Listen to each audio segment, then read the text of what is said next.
सुनते रहोगे। जितना आपने सुन लिया, जितना मैंने बयान कर दिया, अगली जब समझाने की हदीस की बात आएगी, आप मोबाइल में मशगूल होंगे या इधर उधर देख रहे होंगे, फिर गुमराह होंगे। हदीस का सही मतलब समझ में नहीं आएगा। वो अरब का रहने वाला था, अरबी जानता था, उसके सामने हदीस मौजूद थी और उसका कुआं था। जिस तरह आज समरसेबल है, कोई बिजली वाला है, दूसरे के खेतों में पानी देता है। एक आदमी आया, आप मेरे बाग के लिए पानी दे दीजिए, आपका कुआं है। फरमाने लगा, अब से पहले तो मैं पानी देता था, लेकिन अब पानी नहीं दूंगा। क्यों? अब से पहले मेरे पास हदीस नहीं पहुंची थी। अब मैंने अल्लाह के नबी की हदीस सुनी है। अल्लाह के नबी ने फरमाया, कोई आदमी अपने पानी से दूसरे की खेती को सैराब ना करे। देखो, ये हदीस का मतलब और तर्जुमा है। इसलिए अब मैं किसी के लिए पानी नहीं दूंगा। उसने सोचा, ये निजाम कैसे चलेगा? हर आदमी अपनी खेती के लिए कुआं कैसे खोलेगा? हर आदमी अपने खेत के लिए, अपनी खेती के लिए बिजली कैसे लगाएगा? समरसेबल कैसे लगाएगा? आज के जमाने में किसी का 1 बीघा है, वो भी टंकी लाए, वो भी समरसेबल लगाए, मसला मुश्किल हो जाएगा। तो अब चलो इसको, हदीस को समझते हैं। किसी आलिम के पास जाकर, किसी मौलाना के पास जाकर हदीस को समझने के लिए गए। जब देखा इस हदीस का मतलब, जब बात समझ में आई, हदीस का ये मतलब नहीं जो तुमने तर्जुमा से समझ लिया।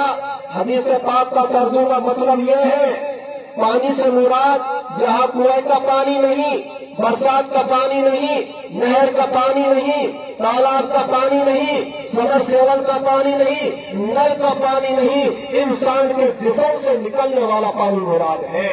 आप मेरी बात के इशारे में समझ गए? इंसान के जिस्म से आदमी जब अपने बीवी से मुलाकात करता है, पानी निकलता है, वो भी, उसको भी माँ कहा जाता है, वो भी माँ है। हदीस में एक साथ तौर पर बयान फरमाया, अलमाउ बिल माँ, पानी पानी से है। उस पानी के निकलने के बाद एक पानी से मुराद मनी है, एक पानी से मुराद गुस्ल का पानी है। तो यहाँ पर बयान फरमाया गया, वो पानी नहीं जो इंसान के जिस्म से निकलता है, वो पानी मुराद है। जब इंसान के जिस्म से वो पानी निकले, फरमाया उससे दूसरे की खेती को सैराब न करना, यानी ज़िना न करना, हरामकारी न करना।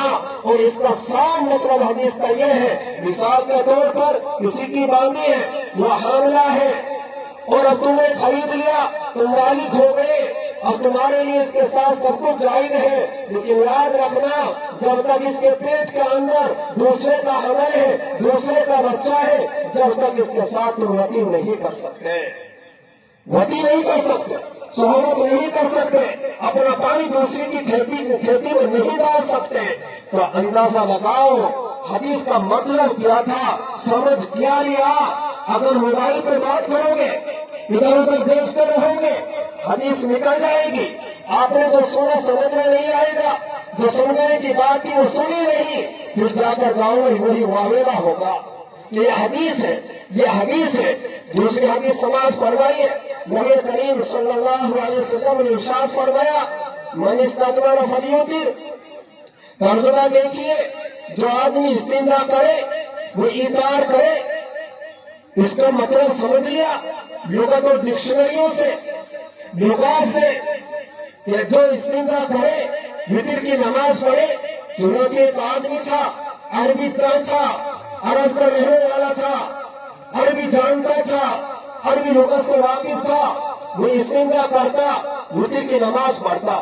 जुहर में इस्तिंजा किया, फिर वितर की नमाज, 10 बजे भी वितर की नमाज, 2:30 बजे भी वितर की नमाज, इशा के बाद वितर की नमाज, सुबह सादिक में भी वितर की नमाज।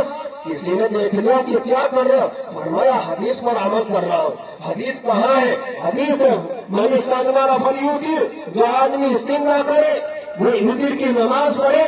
उन्होंने लुगतों से मतलब समझ लिया, यह हदीस का मतलब नहीं था।